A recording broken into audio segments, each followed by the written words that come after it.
Dear student, Excel classes में आपका स्वागत है। और आज के परमाणु चैप्टर में हम लोग बोर त्रिज्या और क्वांटम संख्या के बीच संबंध प्राप्त करेंगे।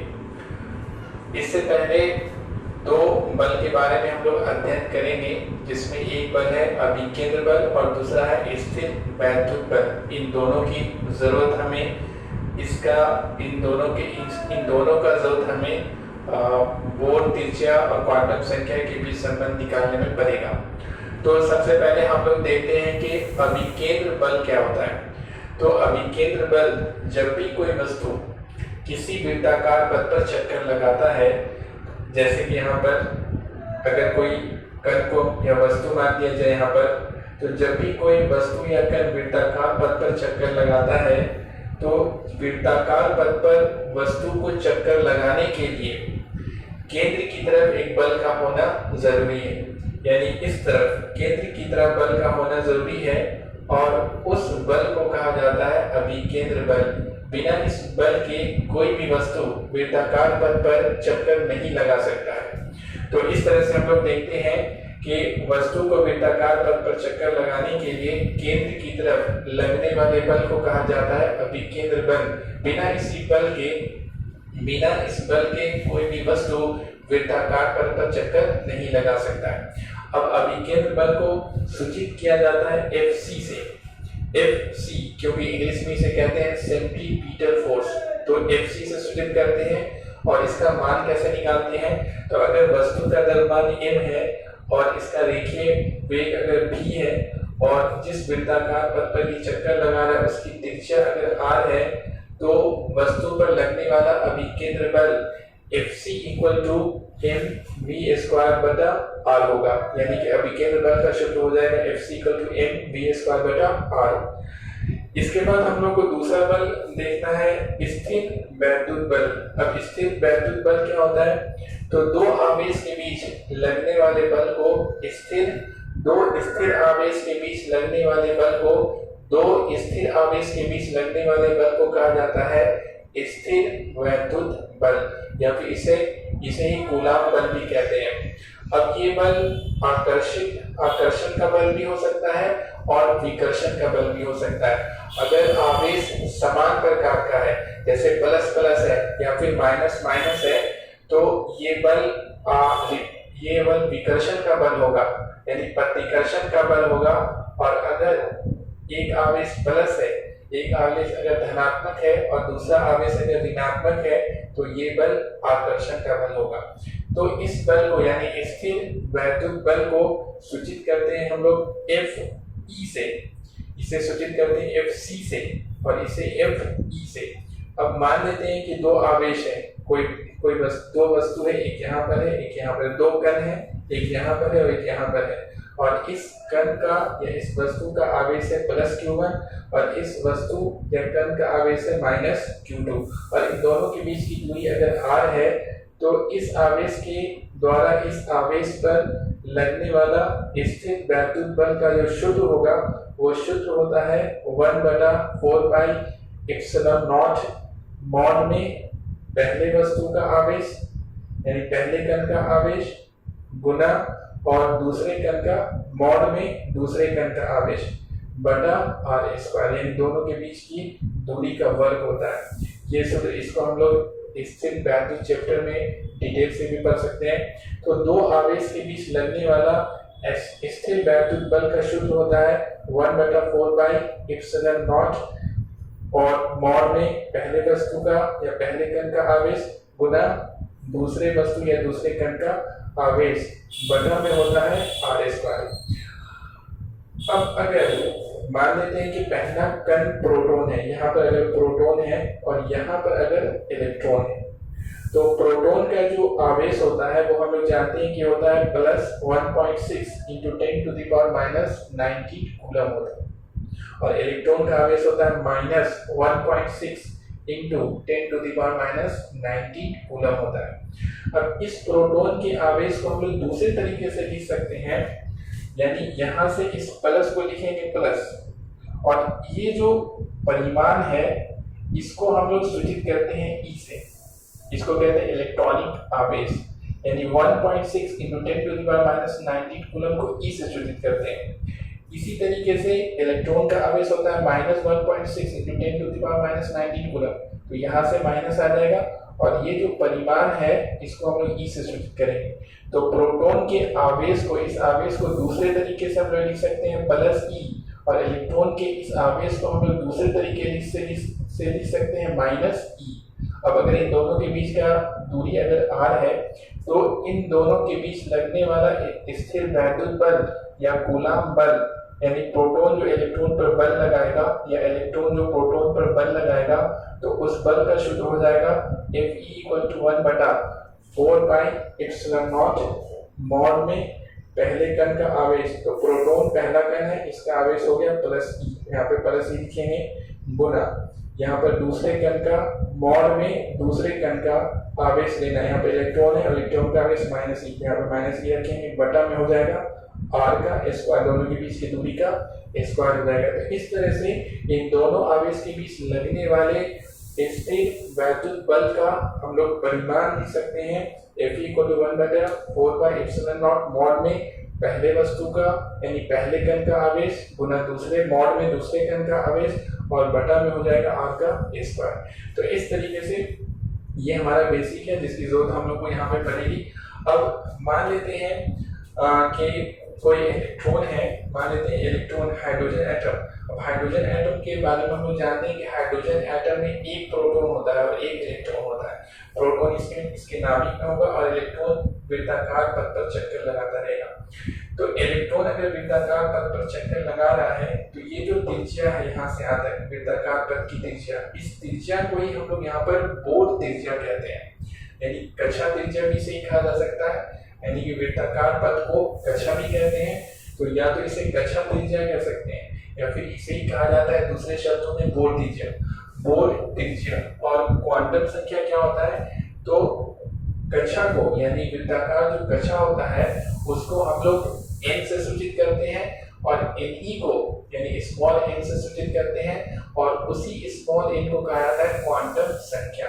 अगर n = 1 होगा यानी क्वांटम संख्या n = 1 अगर है तो इसका मतलब पहला कक्षा। अगर क्वांटम संख्या n = 2 इसका मतलब दूसरा कक्षा। क्वांटम संख्या n = 3 इसका मतलब तीसरा कक्षा। तो प्रश्न में कह रहा है कि बोर त्रिज्या यानी r और क्वांटम संख्या n इन दोनों के बीच हम लोगों को संबंध निकालना है। प्रश्न कह रहा है कि r और n के बीच हम लोग को संबंध निकालना है। तो शुरू कैसे करेंगे, तो देखिए होता क्या है कि इलेक्ट्रॉन नाभिक के हाइड्रोजन परमाणु में इलेक्ट्रॉन नाभिक के चारों ओर वृत्ताकार पथ पर चक्कर लगाते रहता है और यहाँ पर इलेक्ट्रॉन है जो ऋण आवेशित होता है और यहाँ पर प्रोटॉन नाभिक में होता है जो धन आवेशित होता है। तो इन दोनों के बीच स्थिर वैद्युत बल लगता है जो आकर्षण का बल होता है, क्योंकि ये प्लस है और ये माइनस है तो ये नाभिक इस पर यानी प्रोटॉन इस पर बल लगाएगा इस तरफ, तो ये केंद्र की तरफ बल लगता है, यानी स्थिर वैद्युत बल जो यहाँ पर होता है प्रोटॉन के द्वारा इलेक्ट्रॉन पर लगने वाला स्थिर वैद्युत बल वो केंद्र की तरफ होता है और यह स्थिर वैद्युत बल यहाँ पर अभिकेंद्र बल की तरह कार्य करता है, यानी Fc की तरह कार्य करता है, जिसके कारण इलेक्ट्रॉन नाभिक के चारों ओर वृत्ताकार पथ पर चक्कर लगाते रहता है, क्योंकि वृत्ताकार पथ पर चक्कर लगाने के लिए अभिकेंद्र बल का होना जरूरी है।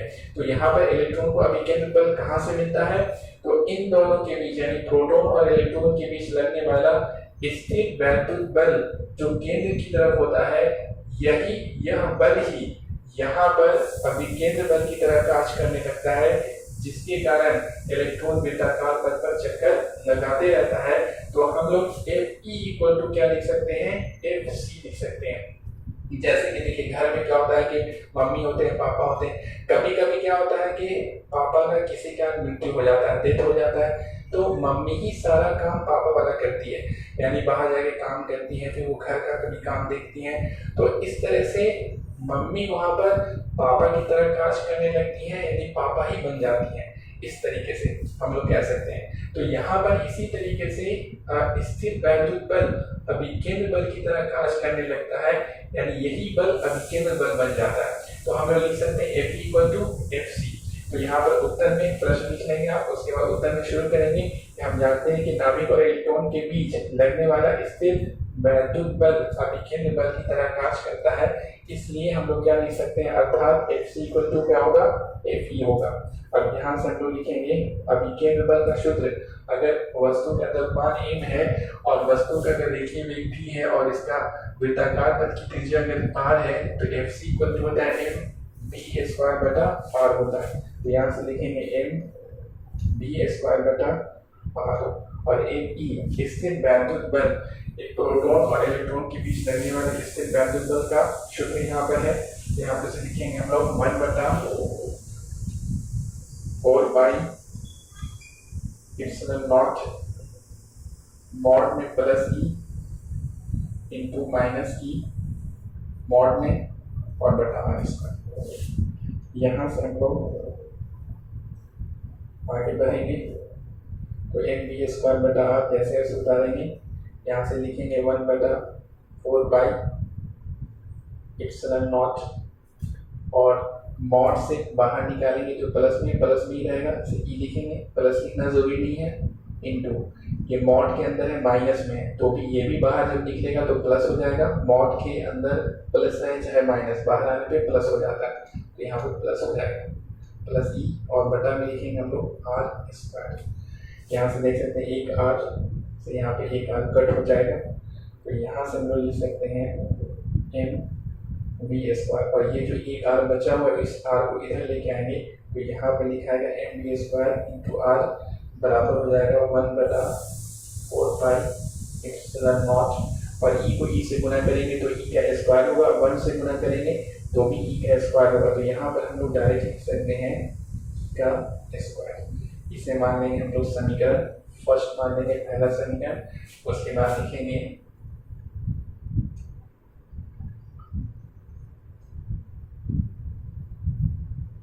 बोर मॉडल से। बोर मॉडल से हम लोग क्या जानते हैं, हम लोग जानते हैं कि कोणीय संवेग L इक्वल टू होता है NH बटा 2 पाई। हम लोगों ने पढ़ा था इसको कि कोणीय संवेग को L से सूचित करते हैं और L बराबर होता है NH बटा 2 पाई। और हम लोगों ने ये भी पढ़ा था कि L इक्वल टू क्या होता है MVR, वस्तु का द्रव्यमान, वस्तु के रेखीय वेग और वस्तु की त्रिज्या, वृत्ताकार पथ की त्रिज्या, इन तीनों का गुणनफल ये होता है कोणीय संवेग। तो हम लोग क्या करेंगे, डायरेक्ट लिखेंगे, यानी L के जगह पे डायरेक्ट लिखेंगे MVR, बोर मॉडल से यहाँ पे लिखेंगे MVR इक्वल टू हो जाएगा NH बटा 2 पाई।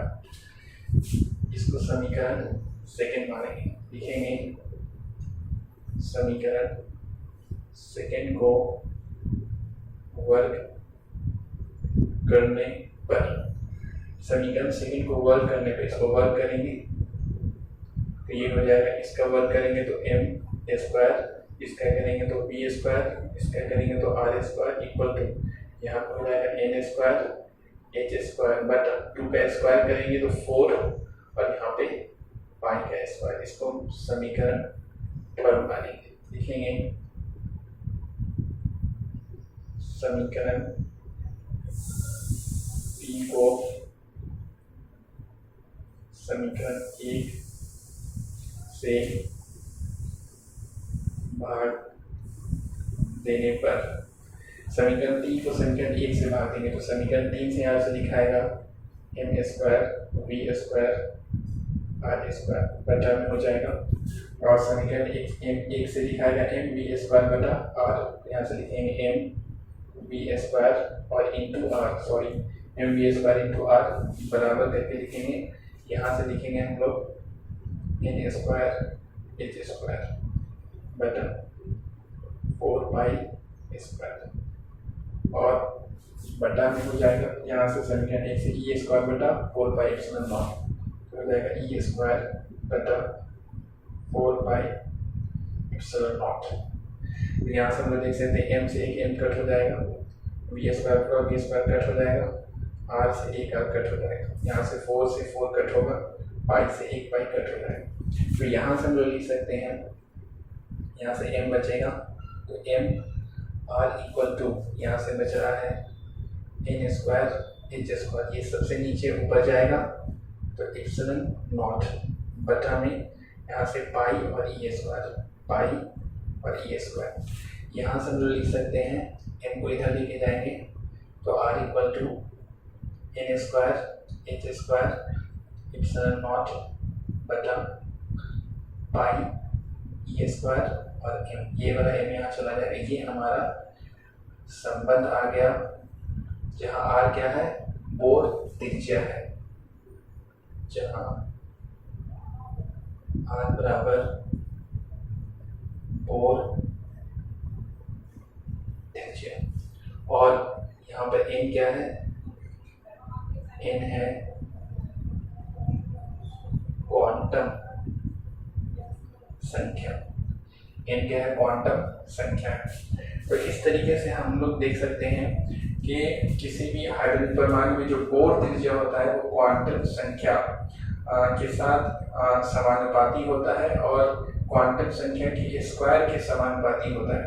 r जो होता है वो n स्क्वायर की क्या होता है, समानुपाती होता है। इस तरह से हम लोग के भी हमें r और n के बीच में क्या मिल गया, संबंध आपस में मिल गया। तो अब यहाँ पे नोट में न्यूमेरिकल्स बनाने के लिए ये हमारे यहाँ पे कंप्लीट हो गया। अब नोट में अलग से लिखना है, न्यूमेरिकल्स बनाने के लिए हमें ये काम आएगा। इसको अगर समीकरण 4 मान तो लिखेंगे समीकरण 4 में h क्या होता है, h होता है प्लांक नियतांक, इसका वैल्यू होता है 6.63 × 10⁻34 जूल सेकंड। इसके बाद एप्सिलॉन नॉट, इसका वैल्यू होता है 8.85 × 10⁻12 और इसके बाद e का वैल्यू तथा e का वैल्यू होता है 1.6 × 10⁻19 और m का वैल्यू होता है मास ऑफ इलेक्ट्रॉन का द्रव्यमान 9.1 × 10⁻31 kg। तो इन सब का मान कहाँ रखना है, समीकरण 4 में रखने पर, समीकरण 4 में h एप्सिलॉन नॉट e तथा m का मान रखने पर, इन सब का मान रखने पर हमें क्या मिलेगा, r इक्वल टू हो जाएगा 5.29 × 10⁻11 इंटू n स्क्वायर। हम लोग का ये समीकरण मिलेगा और ये किस में है, तो मीटर में मिलेगा, मीटर में। तो इस तरीके से जब हम लोग h का मान, एप्सिलॉन नॉट का मान, पाई का, e का और m का मान इस समीकरण में रखेंगे तो हमें r इक्वल टू हो जाएगा, ये सब का मान रखने पर, सिर्फ n का मान नहीं रखाएगा, प्रश्न के हिसाब से रखाएगा, तो इन सब का मान रखने पर गुना और भाग देने पर हमें मिलेगा r equal to 5.29 × 10⁻11 into n square. अब अगर आपसे प्रश्न कहता है कि पहले कक्षा का त्रिज्या निकालिए, तो पहला कक्षा अगर कहेगा तो n का मान यहाँ क्या भरेंगे, 1 भरेंगे, n का मान 1 भरेंगे, 1 का स्क्वायर करेंगे, इससे गुना करेंगे तो पहला कक्षा का त्रिज्या आ जाएगा, ये बोर के पहले कक्षा का त्रिज्या में मिल जाएगा।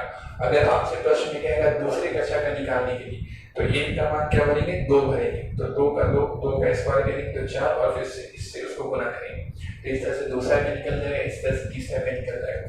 तो एनसीईआरटी में प्रॉब्लम है, एनसीईआरटी में पेज नंबर 438, इसमें एक्सरसाइज 12 है, उसमें प्रॉब्लम नंबर 12.8 आप क्या कर सकते हैं, बना सकते हैं, इस पर आपसे बन जाएगा और 12.7 भी आप ट्राई कर सकते हैं। वो